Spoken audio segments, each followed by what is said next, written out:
হরে কৃষ্ণ বন্ধুরা, আগের একটি ভিডিওতে আমরা জেনেছিলাম যে ভগবান শ্রীকৃষ্ণ কাম, ক্রোধ এই সমস্ত জিনিসকে আমাদের শত্রু বলছেন। আজকে আমরা জানব যে কেন তিনি এইগুলোকে আমাদের শত্রু বলছেন। এই বিষয়ে আমরা জানতে পারি শ্রীমদ্ ভগবদ্ গীতার ৩য় অধ্যায় অর্থাৎ কর্মযোগের ৩৮ নম্বর শ্লোকে। এই শ্লোকে ভগবান শ্রীকৃষ্ণ অর্জুনকে বলছেন, ধূমেনাব্রিয়তে বহ্নির যথাদর্শো মলেন চ যথোল্বেনাবৃতো গর্ভস তথা তেনেদমাবৃতম।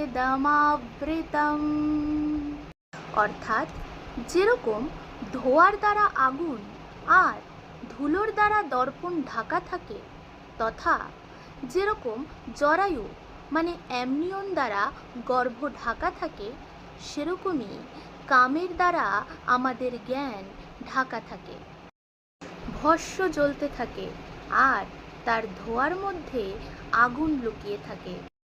আয়নায় যদি ধুলো পড়ে থাকে তাহলে চেহারা পরিষ্কার দেখা যায় না।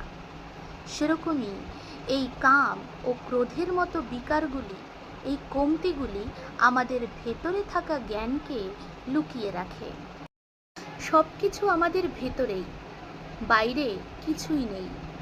এই কমতিগুলি আমাদের ভেতরে থেকে আসল জ্ঞানকে লুকিয়ে এক প্রকার আমাদেরকে বাধ্য করে, আমাদেরকে পাপ করার জন্য উৎসাহিত করে।